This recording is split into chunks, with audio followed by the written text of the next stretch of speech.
Hi, everyone. Today, I have invited someone to have a chat with me about a very important topic, which is mentorship.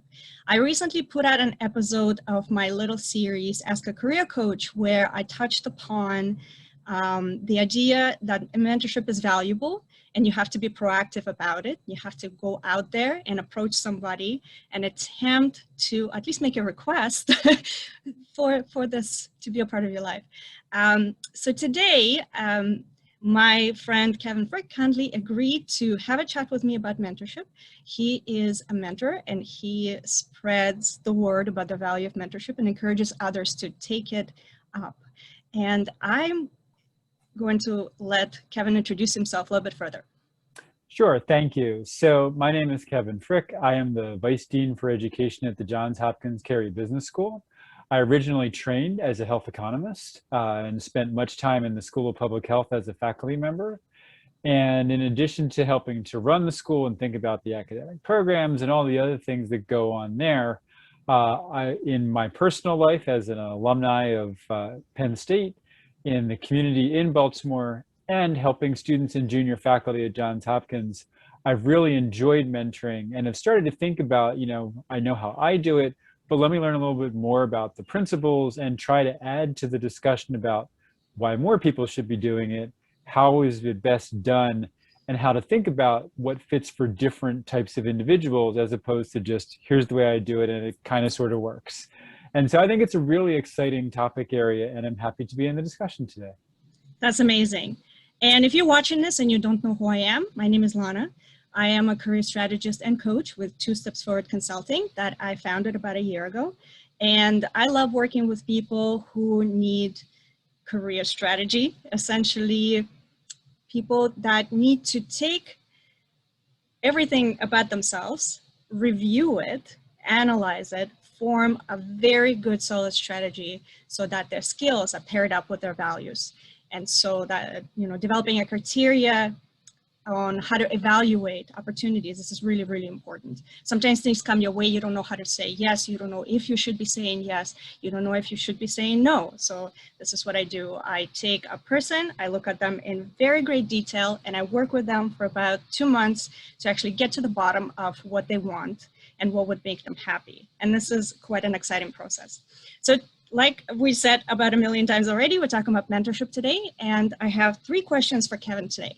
My very first question is, why is mentorship so rare? So just a little bit of background. I'm 39 years old. I've worked for about 15 years in various technical fields, and not once have I seen an official mentor-mentee relationship. I've seen people give kind of casual advice. I've seen managers have employees that imitate their behavior and therefore the 2 grow closer. I've seen all kinds of unofficial stuff like that. But, since mentorship is so beneficial to a person's career and their sense of well-being, mental health in general, really just in tons of different ways, why do you think it's so rare that we have official mentorship happening in the workplace? So I think it's rare because we don't always name it. As I look at the way we've thought about it in the United States and around the world historically, if we go back a generation, we would often talk about taking someone under our wing, to use a phrase that was out there. In a way, that was mentorship.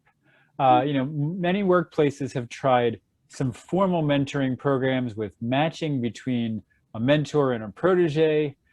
Sometimes you try to do it with a supervisor and the person being supervised, but that can be tricky because, generally you want the mentor to be someone who's always supportive, offering critical feedback when necessary, but always supportive. And it can be very difficult to judge someone in the way that a supervisor needs to and be a good mentor. So you can mix those 2 roles, but it can be very challenging sometimes. So again, I think, not all workplaces do it because it can be challenging to do. It can be costly to figure out how you're going to set it up. Oftentimes you get a lot more people interested in being mentored than people who volunteer to be mentors, because we really haven't educated people that it can be a great 2-way learning relationship and not just, we talk about with teaching, we talk about sage on the stage, and a mentorship relationship shouldn't be a sage on the stage. It shouldn't be just me pontificating on things and offering advice to the person I'm mentoring. It should be me having a conversation with and having a relationship with. And so I think, again, forming the relationships can be hard. We sometimes form them and then we give people a checklist. Have you met twice this year? What did you discuss? And while that's a good way to get started, if the mentor and protege have no idea what they're doing, if that's all you ever do, then it's really not going to be that close relationship that you can imagine mentoring to be. And I think one other thing that we find is that a lot of people define mentoring in ways that make it hard to distinguish from coaching. And of course, you would know even better than I do. You know, coaching tends to be focused on a topic, a skill, an area, whereas mentoring can certainly involve elements of coaching, but hopefully it goes a lot bigger than that. I like to think about someone I've mentored who's a student in our MD, PhD combined program at Johns Hopkins. If she needed to know how to run, and she focused on health economics, if she needed coaching on her econometric skills, that wouldn't be the best, you know, that's one question. If she needs mentoring on how to be a good health economist, I could certainly provide that to her given my training. But when I think about mentoring, I don't want to just figure out how to mentor her to be a good health economist. I want to figure out how to mentor her to experience the best life that she can. And that's something that we don't find very much of, because people tend to sometimes not develop close enough relationships to understand the holistic person.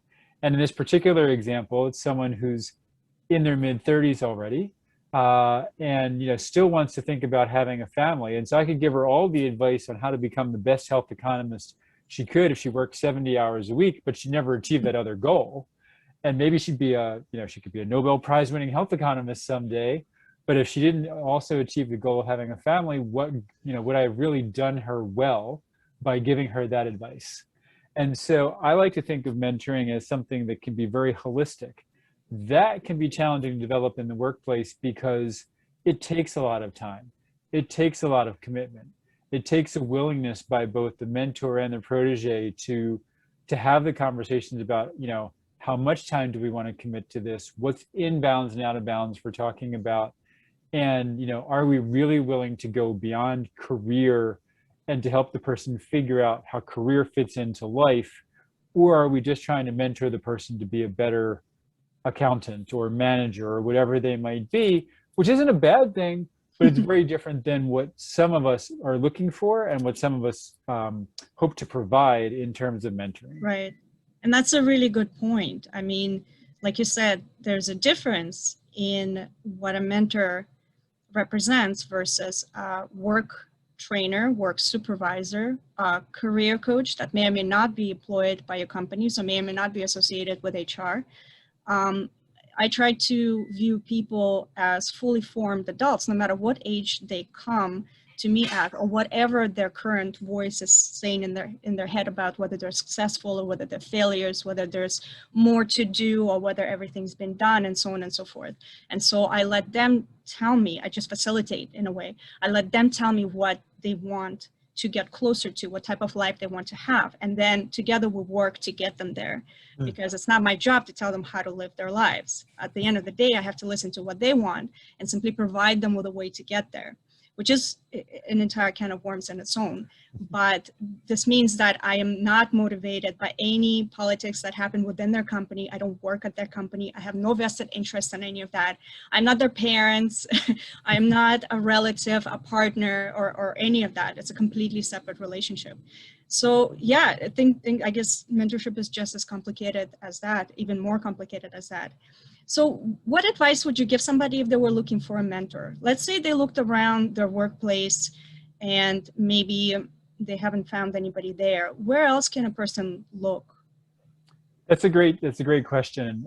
And I think there's two main areas, certainly. One is just within your professional community, but not in your workplace. Are you a member of, if you're an attorney, are you a member of the local bar association? As a health economist, there's an International Health Economics Association. As a faculty member at a business school, there's the Academy of Management.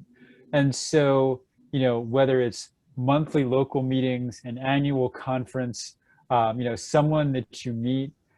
It can be hard if it's an annual conference because you might first, you might have a random meeting at a networking event. And then you might have to ask, well, can I follow up with you if I have any questions? And then you send them an email. And and then it turns into a couple conversations, and then you might say, oh, could we turn this into a little more of a, could we call it mentoring rather than just giving some advice? And again, part of it is just being willing to name it rather than just leaving it as, could I occasionally call on you for advice? It's people are a little bit further along in their careers, or sometimes it's in a totally different area. The other thing that I really think about is where in your local community are you interacting with people who are more senior than you are? In the United States, there was a gentleman named Robert Putnam who wrote a book called Bowling Alone. And there's this concept of social capital and how we seem to be losing it in the United States. And this book is now about 20 years old. But to the point, when, if we were to rewind to the 1940s, 50s, and 60s, there's some things we think about nostalgically, other things we might choose to leave behind from that era. But there were bowling leagues and softball leagues and fraternal organizations, and people went to religious services more often, and people were involved in community organizations more. And that was a way that brought together people of all generations, and multiple generations of adults. And you could meet somebody and you could, have coffee with them or go out for drinks with them afterwards and find out, oh, this person does something that's not exactly what I'm doing, but it's close enough I might seek advice from them. And then, the nice thing compared to an annual meeting of a professional association is that then you're not just seeing them once a year, then you're maybe seeing them weekly. Right. And you can really build a relationship much more quickly. The challenge is, at least in the United States, we don't have people participating in those sorts of things nearly as much as we used to.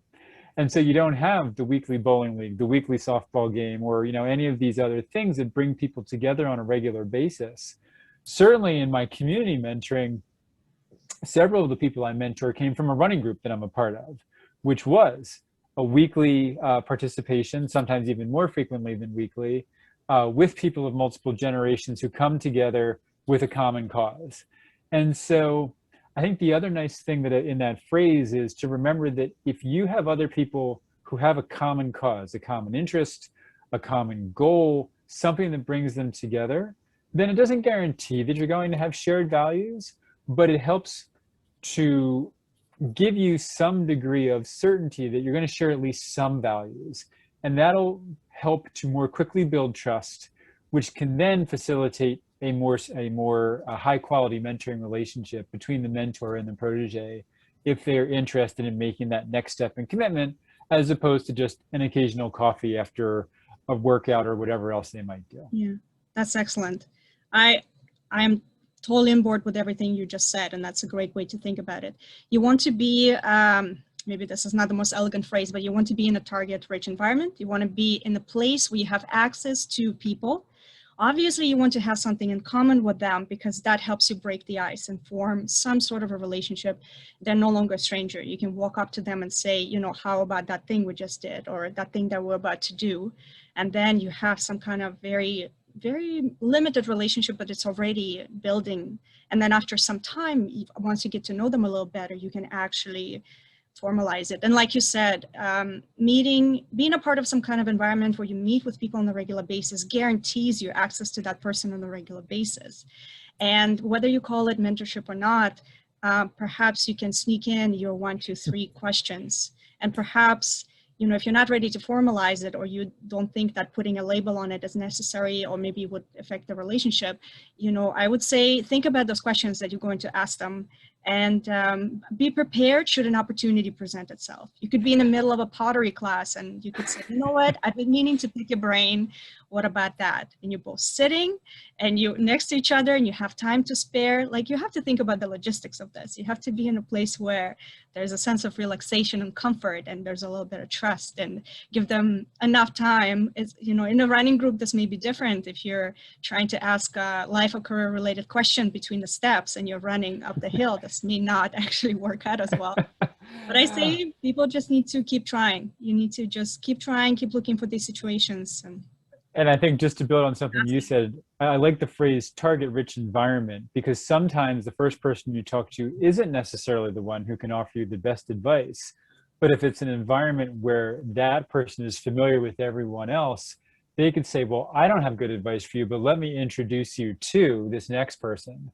Yeah. And certainly I didn't do too much mentoring during sprint workouts, but on long distance runs, at a fairly easy pace. I mean, some coaches even call it a conversational pace for that very reason, that you ought to be able to carry on a conversation. But certainly, as you said, there are any number of situations, and I think the other thing to recognize, it's the one, two, or three questions, but you also have to be very willing to be open about yourself, because the person's only going to be able to give you good advice if they know more than just surface level Yeah. details about you. So if the person says, well, I might be able to answer that, but tell me a little bit more, even if you've just met them and it's the first time at a pottery class or a paint night or something like that, Drone painting. that's where you would have to be willing then to take that next step in opening up, so that they can give you the best answer possible for you. Absolutely.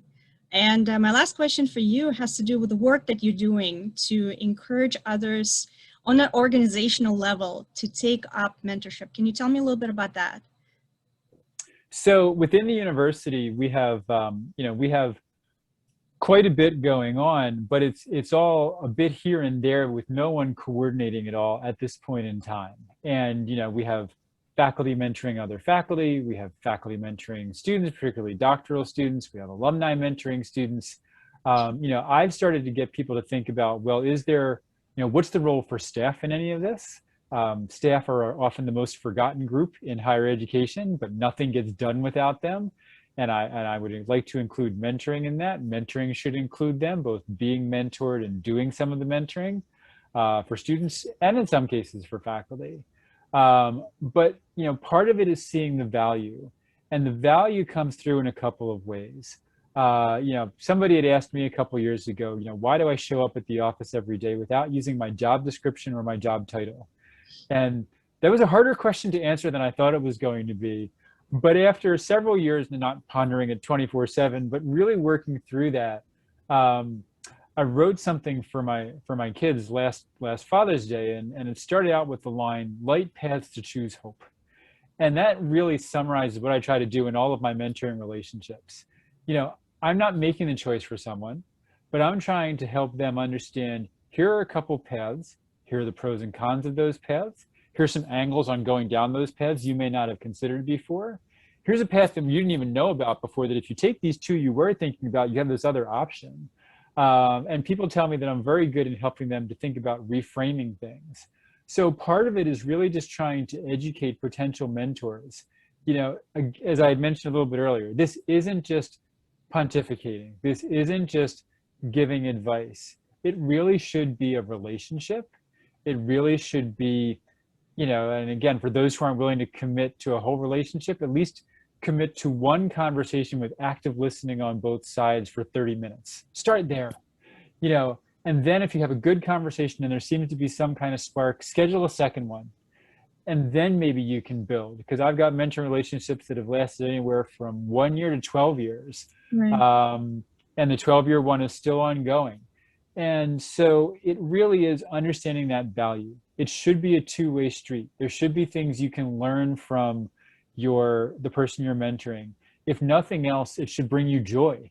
And if you don't get joy from it, then I don't want to say don't do it at all, but find somebody that you can offer advice to, and take on what Eric Erickson, if we go back to our Psych 1 classes in college, in the 7 stages of life, mentoring really aligns very closely with generativity, in my mind anyway.